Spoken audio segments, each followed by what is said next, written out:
Olá, boa tarde. Terça-feira, 25 de agosto, crise econômica já atinge o poder público. Secretaria de Saúde de Sorocaba apresenta medidas para a redução de custos. E o Manchetes Noticidade de hoje destaca também. Presta depoimento à polícia em Mairinque, responsável por convidar falsos médicos. Em meio aos problemas da merenda escolar em Sorocaba, servidores de educação municipal são impedidos de comer a mesma refeição servida aos alunos. O comércio da região apresenta queda nas vendas nas principais datas comerciais de 2015.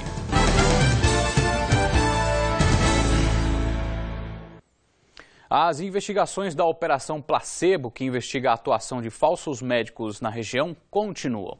Neste momento, médicos verdadeiros que tinham os nomes utilizados por falsários estão sendo ouvidos na delegacia de Mairinque. Nesta segunda-feira, na mesma delegacia, foi ouvido o responsável em convidar os médicos para participar do esquema. O depoimento à delegada assistente de Mairinque ocorreu na presença dos advogados do suspeito.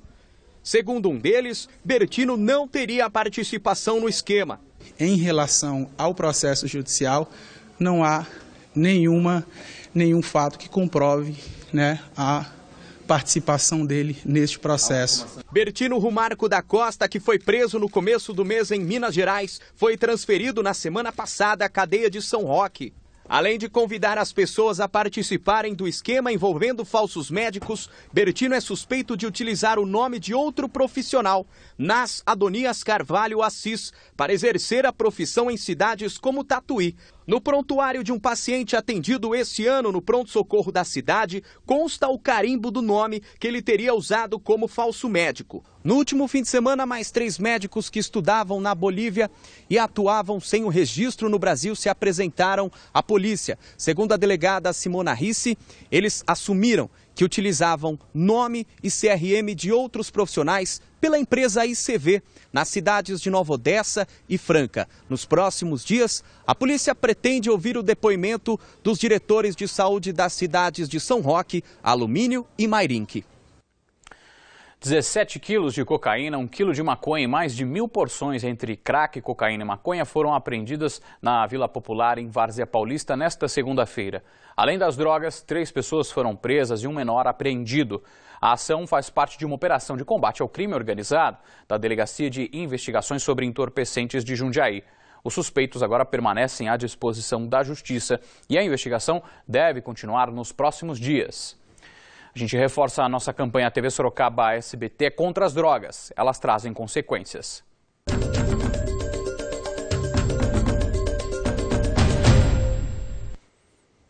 Um homem de 45 anos foi morto a tiros na madrugada de hoje em um condomínio do bairro Arco-Íris, em Salto de Pirapora. De acordo com a polícia militar, a mulher da vítima ouviu os disparos e encontrou o homem ferido na sala da residência. A perícia foi acionada e a polícia investiga o caso.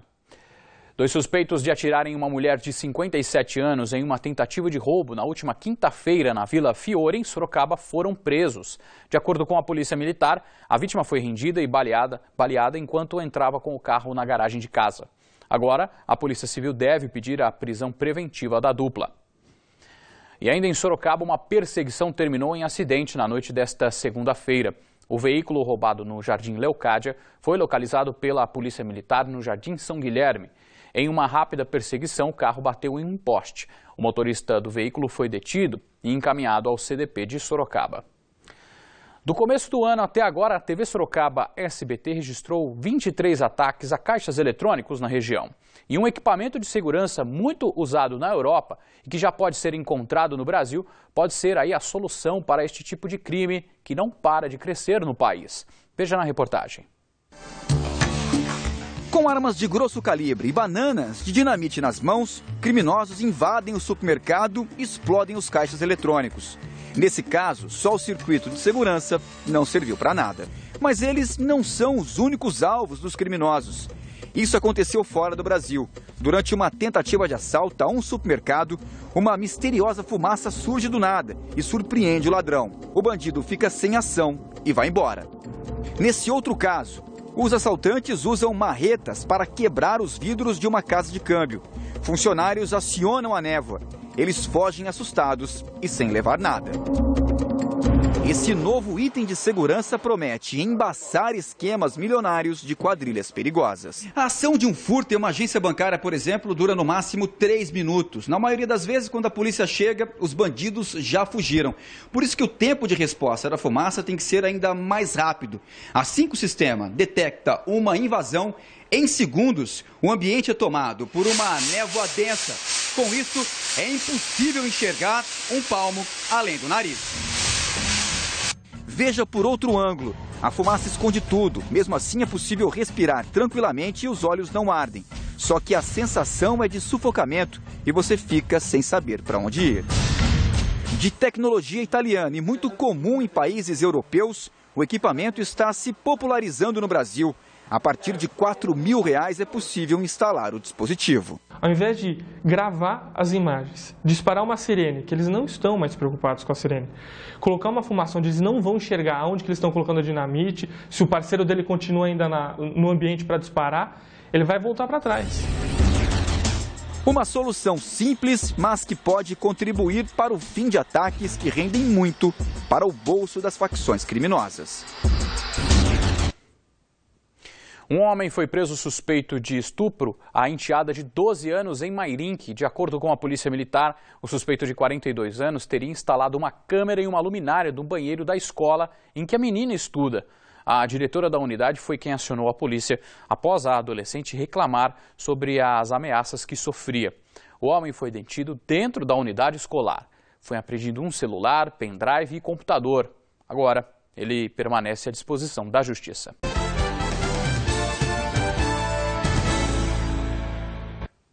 A Secretaria de Saúde, de Sorocaba apresentou na manhã de hoje novas medidas em relação ao funcionamento das unidades na cidade para redução de custos. E para falar sobre este assunto, nós vamos ao vivo falar com o Jota Abreu, que acompanhou a coletiva de imprensa e nos traz os detalhes. Boa tarde, Jota. Boa tarde, Fernando. Boa tarde a você que acompanha o Manchetes Noticidade. A Secretaria da Saúde convocou essa coletiva de imprensa e disse que essas alterações são em razão de um déficit que a Secretaria deve fechar esse ano no orçamento em 60 milhões de reais. A Secretaria da Saúde é que tem o maior orçamento da Prefeitura de Sorocaba, com 507 milhões, deve fechar ainda com um déficit de 60 milhões. Portanto, para tentar sanar isso, esse prejuízo no orçamento, houve uma redução nos horários de funcionamento de algumas unidades básicas de saúde, as UBSs da cidade. 15 delas foram afetadas. 2 que funcionavam até as 10 da noite vão fechar às 7 da noite. 12 delas que fechavam às 7 da noite vão passar a fechar às 5 da tarde e uma que fechava às 6 da tarde vai fechar às 5 da tarde também. Além disso, foi feita uma readequação no sistema das escalas dos médicos das unidades de emergência e urgência, as UPHs, os PAs do Laranjeiras, do São Guilherme e também a UPA do Éden, que foi inaugurada recentemente. Então, haverá uma mudança nas escalas dos médicos para diminuir as horas extras deles. O PA de Brigadeiro Tobias, pronto atendimento, que funcionava de segunda a sexta, só das 7 da noite até as 7 da manhã e durante os fins de semana era 24 horas, ele vai ser fechado, temporariamente desativado, para passar por uma reforma. 2 laudos da Vigilância Sanitária recomendavam que o PA de Brigadeiro Tobias precisava passar por uma reforma, já não tinha mais condições de atender a população. A Secretaria diz que essas mudanças todas foram pensadas e que essa redução de 8% nas horas de funcionamento só reflete em 3% do total de atendimentos médicos, que a população não deve sentir os reflexos disso e que quem utilizava esses atendimentos nesses horários que agora foram reduzidos deve procurar então as unidades 24 horas, essas unidades de urgência e emergência, ou então procurar as unidades básicas de saúde mesmo nos horários normais de funcionamento. Fernando, voltamos aí com você do estúdio. Obrigado, Jota, pelas informações. E ainda em Sorocaba, em meio aos problemas de abastecimento da merenda escolar na cidade, uma medida agora impede os servidores da educação municipal de se alimentarem com as mesmas refeições oferecidas aos alunos. No comunicado, a frase grifada: as refeições são exclusivamente para os alunos. Isso porque o Programa Nacional de Alimentação Escolar prevê que as verbas sejam apenas para a alimentação dos estudantes. Para esta auxiliar de educação, que prefere não se identificar, a medida é prejudicial. Ela conta que trabalha das 11 da manhã até 5 da tarde e a prefeitura só oferece refeição para funcionários da educação que trabalham mais de 8 horas diárias. O prefeito falou numa coletiva no fim de semana que seria descontado 3%, mas isso para quem trabalha 8 horas. E eles mandariam um Armitex, teria que ser pedido pelo diretor. Só que, gente, e quem trabalha 6 horas? E o professor? O professor também trabalha, fica no HTP, entende? Ele também tem que comer. Então, ele também tem que ver isso, porque tem pessoas que trabalham na URBS, no posto de saúde, trabalham 6 horas, inclusive a mãe de uma amiga minha trabalha no posto 6 horas e ganha ticket sexta. Então, eu acho que são direitos iguais, está na Constituição, né? Nós somos funcionários públicos, então, se o direito para a pessoa que trabalha 6 horas no posto ganha sexta, ganha ticket, por que eu trabalho 6 horas e não posso ganhar ticket também? Na CEI 92, no Jardim Santa Esmeralda, esta geladeira ficou cheia de marmitas dos funcionários. A comida das crianças, pelo menos, estava garantida. Na cozinha, tudo sendo preparado conforme o programado. Situação diferente da semana passada, quando pais reclamaram da falta de merenda. Mesmo com o estoque cheio, a preocupação continua. A filha da Rosilene tem 2 anos e estuda aqui. Em vez de tomar suquinho, estão tomando água, não tem fruta, não tem legumes, não tem verdura. Comeram ovo 2 dias da semana passada, tá complicado. Não adianta só ter arroz, feijão e as verduras. Cadê as fibras? Porque eles têm um cardápio nutricional. Vai passar por um nutricionista. Então tem que ser seguido. Nesta outra unidade, a CEI 84, no Jardim São Guilherme, ninguém vai ficar com fome. A despensa também foi reforçada. Por outro lado, o cardápio elaborado por uma nutricionista não será seguido. Este croquete de atum deveria ser com proteína texturizada de soja, PTS. Na semana passada, um motorista do transporte de merenda foi flagrado descartando irregularmente pacotes de macarrão de uma unidade de ensino dentro do prazo de validade em um container de lixo. A Polícia Civil investiga o caso e a Prefeitura acredita em boicote. Se não bastassem os problemas de distribuição, esta outra unidade, também no Jardim São Guilherme, a CEI 106, foi alvo neste fim de semana de furto.